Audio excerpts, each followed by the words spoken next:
ఒక తెలంగాణ ప్రభుత్వమే చెప్తుంది ఒక నెలకు ఒక కుటుంబం బతకాలంటే ఒక తిండికే 15,000 కావాలి. విద్యా వైద్యం పదిగట్టూరుగా అది దేవుడికి వేసి పెడతాం మనం, అది దేవుడికి పెడతాం. తిండి తినడానికి 15,000 కావాలి. ఈ 10,000 రూపాయలకి ఏం పని చేయమంటారు? ఎందుకంటే డ్యూటీ చేయించుకుంటారు.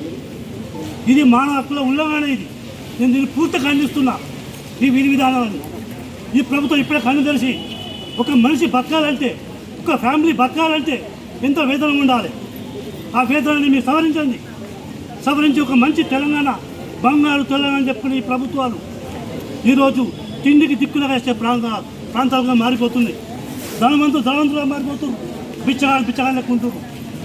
ఈ జీవితాలు ఏంటి? ఈ జీవితాలు 10,000 జీవితాలు ఎందుకు బతుకుతారు? ఈ 10,000 జీవితం అంతా పని చేసుకొని 10,000 బతికే మన జీవితం గడిపోతుంది. మన పిల్లల భవిష్యత్తు ఏంటి? మన రక్తాన్ని దారపోసి మనం శ్రమించి ఈ ప్రభుత్వానికి మనం సేవ చేస్తున్నాం. ఈ సేవ చేసిన ఫలితం ఏంటి? మనది జీవితాలు మొత్తం గడిచిపోతున్నాయి. మనది ఒక్కొక్కరు 15,000 20,000 వేస్తున్నారు. 7,000 6,000 జీతాలు ఎంత బతికి వాళ్ళ పిల్లల భవిష్యత్తు ఏంటి?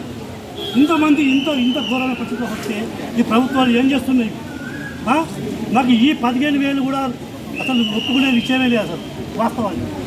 ఒక తెలంగాణ ప్రాంతంలో ఇంత కాస్ట్ వ్యవస్థ, తెలంగాణలో ఒక ఉప్పు పప్పు వ్యవస్థ ఎంత పిరం ఉన్నాయి. ఇక్కడ తెలంగాణ వార్తలు ఎంత పిరం ఉన్నాయి.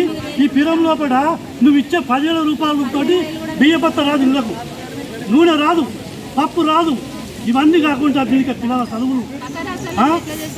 చదువులు కావాలి. రోగం మొత్తం మన పిల్లలు మన చూసిన పరిస్థితి లేదు. ఏమనంటే పేరుకి నచ్చిన ఉద్యోగాలు ఇచ్చినాం మేమంటారు. మేము ఉద్యోగాలు చేస్తున్నామంటారు. మేము తెలంగాణ ప్రజలు ఉద్యోగాలు ఇస్తున్నాం. ఏమి ఉద్యోగాలు? బతికిన ఉద్యోగాలు చంపిన టీవీ పూర్తి కాదు బాగా దేశం చంపే కథ అయిపోతుంది. ఎందుకు ఈ బతుకులు?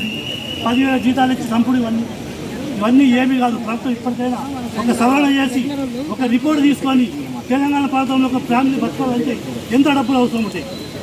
మీకు సేవ కదా, మీ ఆరోగ్య సేవలో భరిస్తుంది, మీరందరూ వేరే వ్యవస్థ భరిస్తుంది కదా.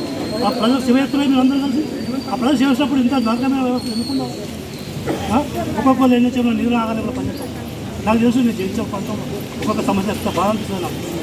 రోజు రాత్రిపూట డే అండ్ నైట్ అన్నీ కొంతమందికి అయితే బాత్రూమ్లో కూడా కనిపిస్తాం.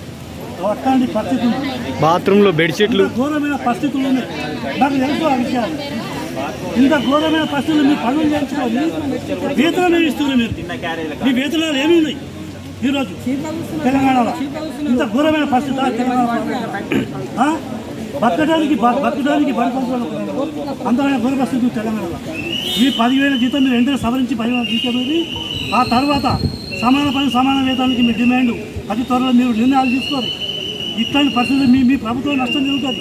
తెలంగాణ ప్రభుత్వం ఈరోజు ప్రజల ప్రభుత్వం చెప్పుకునే ఈ ప్రభుత్వం నుండి ప్రభుత్వం ఈ ప్రభుత్వం నష్టం గడవది. మీరు మంచి వేతనాలతోటి ఎన్హెచ్ఎంని కాపాడుకొని మంచి సేవలు చేయించుకొని మా వాళ్ళు మీకు ఎల్లప్పుడు సేవలు చేసుకోవాలి రెడీగా ఉన్నారు. విప్లవ వందనాలు.